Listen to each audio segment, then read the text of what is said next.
Vamos lá, pessoal. Tudo bem, tudo ok, tudo em ordem. Então, ó, na aula de hoje vamos estudar geometria molecular, tá?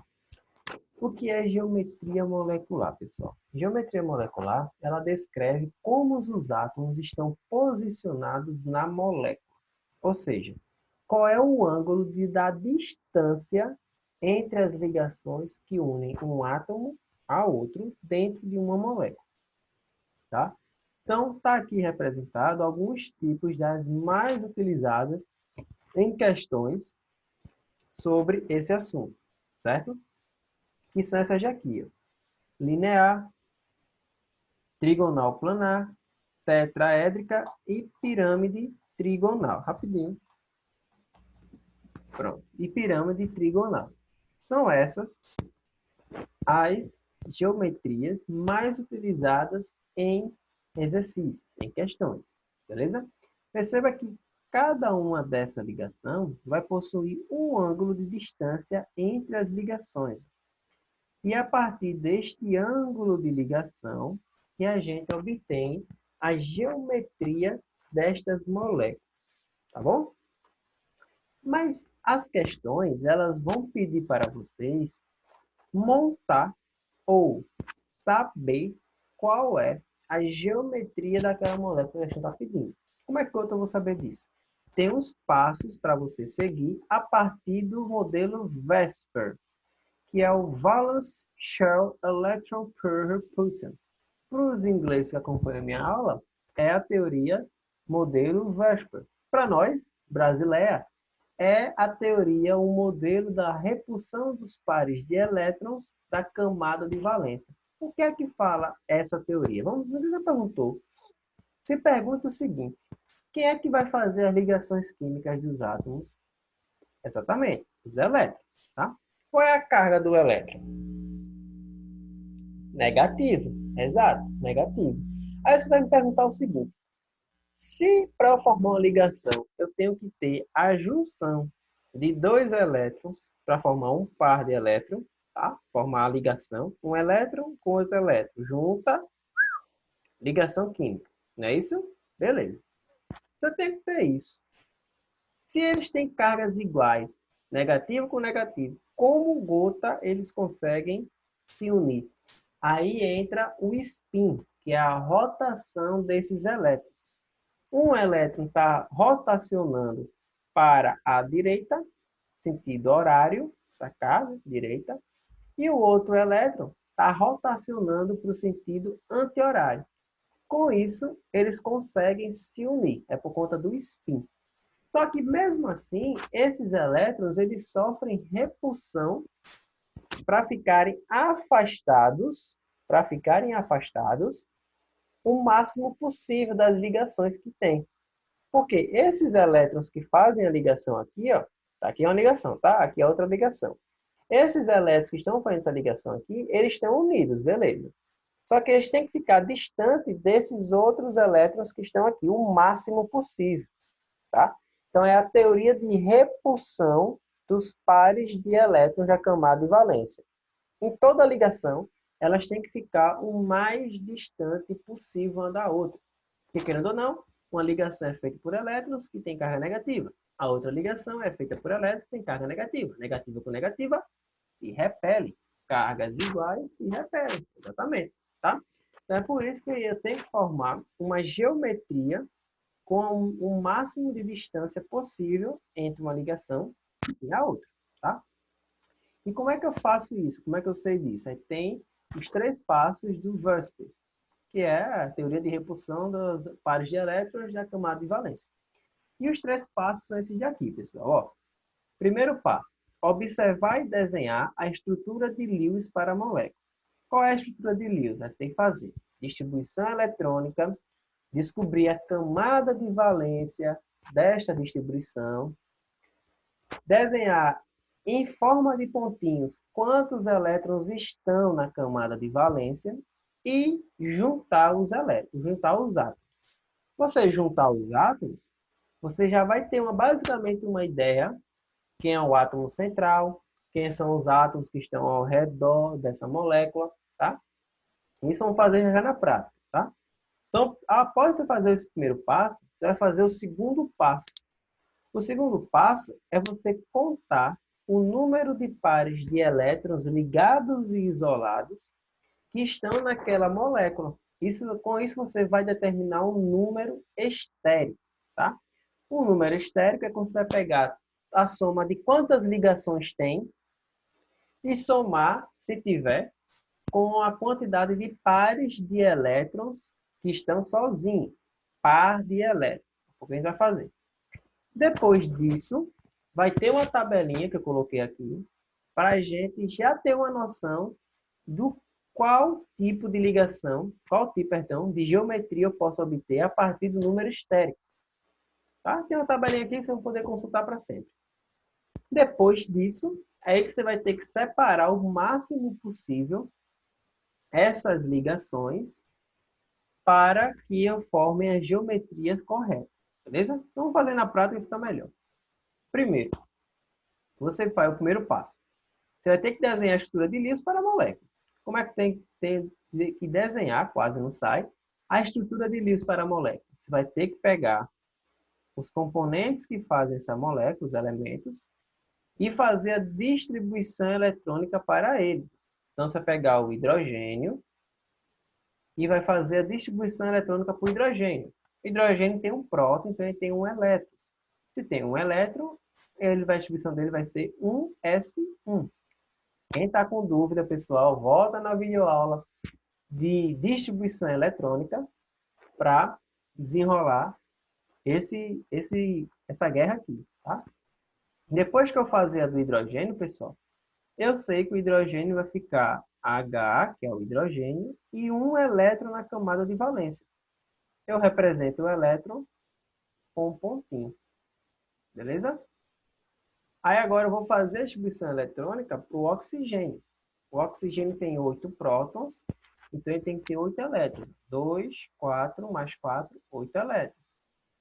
Aqui, pessoal, em roxinho, é a camada de valência do oxigênio. O que é a camada de valência? É a camada mais distante. E aqui dentro tem o 2 mais 4 elétrons, que dá 6 elétrons. Então, o oxigênio, pessoal, ele tem 6 elétrons na sua camada de valência. Então, você coloca 6 pontinhos nele. 1, 2, 3, 4, 5, 6. Beleza? Botei aqui os 6 pontinhos nele. Aí, agora, você vai ter que juntar esses dois aí. Mas você vê pela fórmula molecular que eu tenho 2 hidrogênios. Então, eu vou ter que colocar outro hidrogênio aqui. Tá? Porque eu tenho que ter 2 hidrogênios. Já está na fórmula molecular aqui. Beleza? Aí, o que eu vou fazer, pessoal?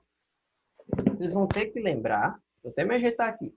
Vocês vão ter que lembrar agora de uma regrinha que nunca pode ser esquecida para vocês. Que regrinha é essa? Vamos lá. Hidrogênio, ele faz sempre uma, vou chamar de ligação de L, tá? Uma ligação, tá?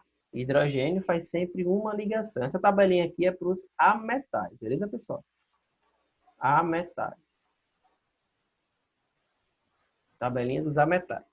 Hidrogênio faz sempre uma ligação para ficar estável. Por que é que os átomos se ligam? Para obter uma estabilidade. Que estabilidade é conhecida como a regra do octeto. Eles têm que ter 8 elétrons depois de fazer a ligação para poder atingir o octeto, tá? Que eles vão ficar estáveis. Aí os elementos da família 4A, pessoal, eles têm que fazer 4 ligações. Por quê? Ele não tem que chegar a 8 elétrons? Família 4A, ele tem 4 elétrons na camada de valência.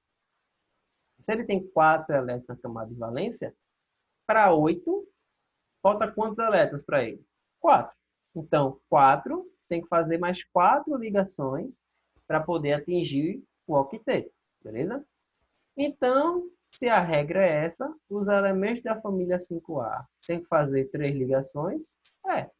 Por quê? Se eu tenho 5 elétrons e eu quero chegar a 8, 5 mais 3, 8. Então, os elementos da família 5A fazem 3 ligações. Os elementos da família 6A, galera, Seguindo a lógica, duas ligações. 6 mais 2, 8. E os elementos da família 7A vão fazer uma ligação, porque 7 mais 1, 8. Então, essa tabelinha aqui, vocês não podem esquecer, tá? Para fazer esse tipo de questão. Então, o oxigênio, pessoal, ele é da família 6A.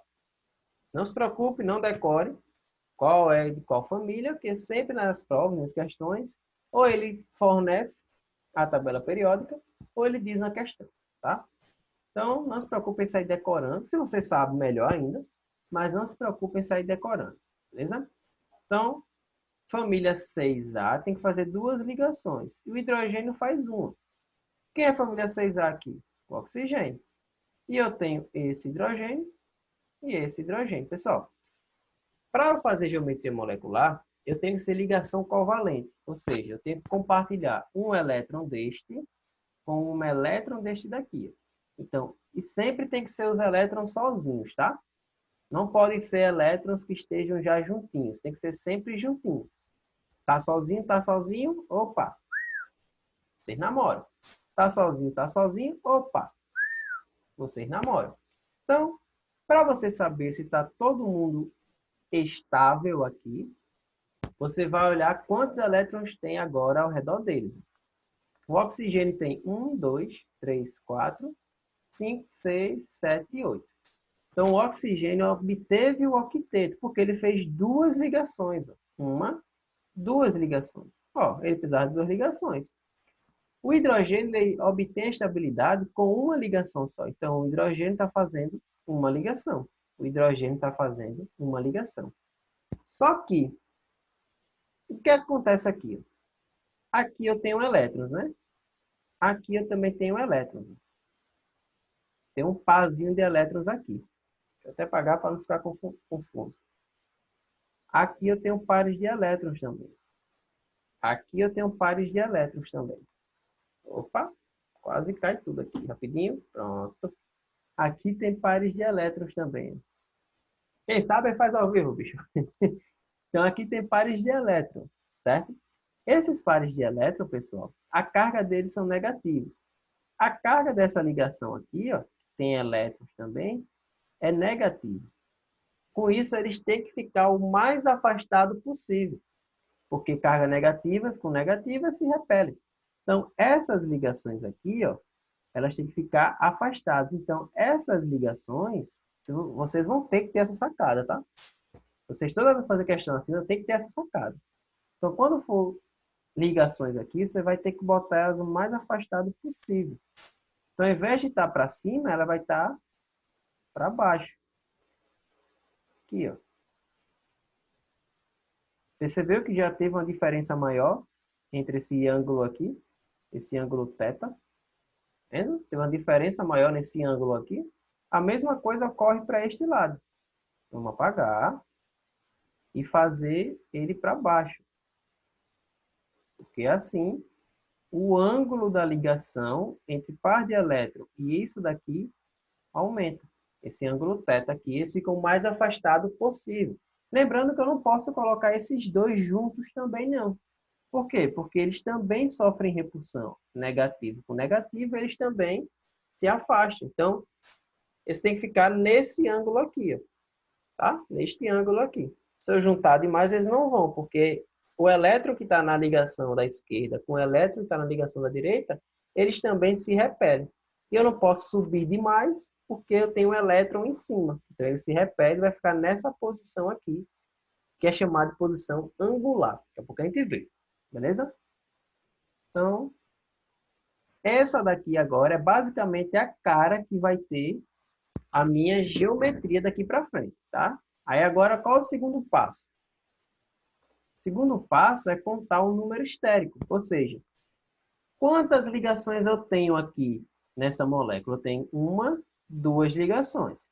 E quantos pares de elétrons sozinho eu tenho? Eu tenho um par de elétrons aqui e eu tenho um par de elétrons aqui. Então, pessoal, o meu número estérico é número de pares ligados mais número de pares não ligados. Então, é 2, eu tenho duas ligações, e eu tenho 2 pares de elétrons solteiros. Então, 2 mais 2 é igual a 4. Então, o meu número estérico é 4. Aí, o que é que eu tenho aqui? Eu tenho uma tabelinha ó, que me diz o número estérico, o número de pares sozinhos, a geometria e vai me dar exatamente a figura geométrica que vai formar. Então, ó, o número estérico que a gente obteve foi quanto lá? 4. Foi isso? Deixa eu apagar aqui. 4. O meu número estérico era 4. Então, o 4 ele pode formar 3 tipos de geometria. Tetraédrica, pirâmide trigonal ou angular. Tá? Se você já teve essa noção de fazer isso daqui, você já mata qual é o tipo de geometria do H2O. Ó, isso daqui não aparece com tetraédrico, isso daqui não aparece com essa, isso daqui aparece com o quê? Com angular. Por que angular, pessoal? Isso daqui deriva da geometria linear. Era linear, só que aqui em cima eu tenho agora par de elétrons. Se eu tenho pares de elétrons, essa repulsão aqui faz com que essa ligação que era reta, agora passe a formar um ângulo aqui embaixo, certo? Então, ó, número estérico 4, e eu tenho quantos pares solteiros aqui? 1, 2. Então, 4 número estérico, par solitário 2. A geometria vai ser angular, beleza? E o terceiro passo é realizar a disposição molecular de acordo com todos os dados dos passos passados. Então, como a gente já fez aqui, ó, é basicamente essa daqui a cara da molécula, da geometria da molécula de H2O. Tranquilo? Então, para fazer geometria molecular, pessoal, como tudo na vida em estudo, não tem outro. É meter a cara em exercício e responder para poder pegar a manha de fazer o mais complicado. Qual é o mais complicado? Isso daqui. É você pegar a manha de fazer a distribuição eletrônica para os elementos que compõem a molécula, para você ter a noção dessa tabelinha aqui, não pode esquecer dessa tabelinha, e a partir dela você ir juntando os elementos de acordo com as suas ligações que eles fazem, tá? Então, é exercitar, beleza? Então, pessoal, valeu. Até a próxima aula. Tchau, tchau.